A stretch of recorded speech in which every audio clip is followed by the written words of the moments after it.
ప్రధాని నరేంద్ర మోడీని ఏ కారణంతో వ్యతిరేకిస్తున్నారో ప్రతిపక్ష నేతలు చెప్పాలని బీజేపీ ఏపీ అధ్యక్షుడు సోము వీర్రాజు ప్రశ్నించారు.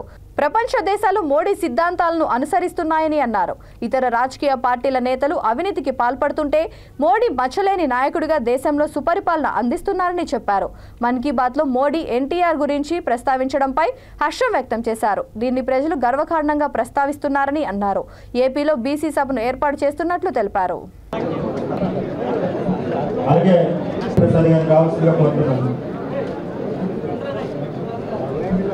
భారతదేశానికి రాష్ట్రపతి చేసినటువంటి ఘనత నరేంద్ర మోడీ గారి.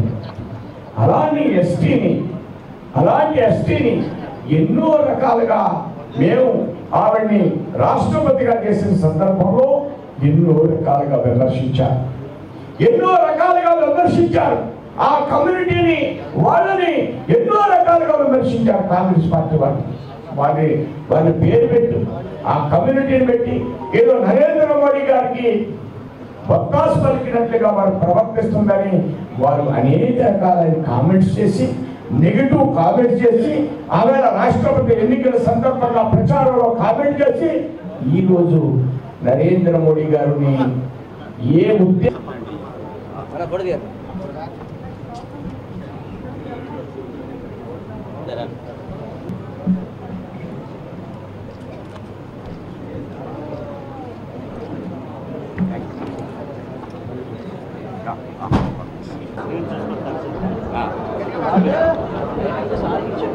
పార్టీ తరపున ధన్యవాదాలు తెలియజేస్తున్నాను.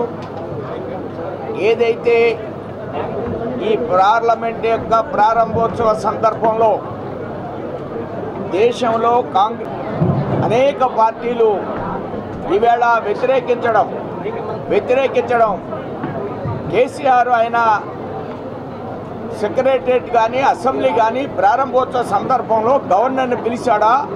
ఈవేళ అలాంటి కేసీఆర్ ఏ విధంగా రాష్ట్రపతి గురించి ప్రస్తావించేటువంటి నైతిక హక్కు లేని కేసీఆర్ కానీ అసలు ప్రజాస్వామ్యంలోనే విలువ లేకుండా మమతా బెనర్జీ అనేకమైన సందర్భాల్లో గవర్నర్ని ఇన్సల్ట్ చేసినటువంటి రాజ్యాంగ వ్యవస్థకి చిహ్నమైనటువంటి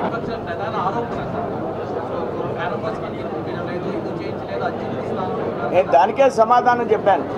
నేను గవర్నర్ని పిలిచాడా కేసీఆర్ అని అడుగుతున్నా. సోనియా గాంధీని ఎందుకు పిలిచారు? కొన్ని రాష్ట్రాల్లో వారు అక్కడ ఉన్నటువంటి సోనియా గాంధీని పిలిచారు. ఎందుకు పిలిచారు? రాజ్యాంగేతర శక్తులను ఎందుకు పిలిచారు? ఈవేళ ప్రధానమంత్రి ఆయన చేయడంలో తప్పు లేదు. వారిని పిలవకపోవడం అనేది ఒక రాష్ట్రపతిని ఏ విధంగా గౌరవించాలనేటువంటి ఆలోచన, స్థితి, సంపద అది భారతీయ జనతా పార్టీ సొంతం. మీలాంటి రాజ్యాంగేతర శక్తుల్ని దేశంలో క్యాపిటల్ని ఇనాగ్రేట్ చేసిన సందర్భంలో అక్కడ ఉన్నటువంటి గవర్నర్లు పిలవకుండా సోనియా గాంధీని కూడా పిలవడం వేరే రాష్ట్రాలకి, ఇదన్నిటికి కూడా వాళ్ళ యొక్క భావజాలం రాజరిక వ్యవస్థను తలపించేటువంటి భావజాలం. అలాంటి వ్యక్తులు నరేంద్ర మోడీని ఈవేళ ఏ విధంగా వ్యతిరేకిస్తున్నారు? ఎందుకు వ్యతిరేకిస్తున్నారు? ఏ ఆలోచనతో వ్యతిరేకిస్తున్నారు? ఏ విధానాలతో వ్యతిరేకిస్తున్నారు? ఈవేళ సమాధానం చెప్పాలి. ఈవేళ ప్రపంచ దేశాలన్నీ కూడా నరేంద్ర మోడీ గారిని ఈవేళ ఎంతో ఉన్నతంగా స్వీకరిస్తున్నారు. నరేంద్ర మోడీ గారి యొక్క ఆర్థిక విధానాలు కరోనాను తట్టుకుని భారతదేశాన్ని నడిపించేటువంటి విధానాలు యావత్ భారతదేశానికి, యావత్ ప్రపంచానికి కూడా ఒక మార్గంగా వెళుతూ ఉంటే ఈ రాష్ట్రాల్లో అవినీతి చేస్తూ కేసీఆర్ పెద్ద అవినీతిపరుడు కార్యక్రమాలు చేస్తూ మమతా బెనర్జీ కూడా ఈవేళ అనేక రకాలైనటువంటి అవినీతికర కార్యక్రమాల్లో మునిగి తేలుతున్నటువంటి కాంగ్రెస్ పార్టీ, సోనియా గాంధీ పార్టీ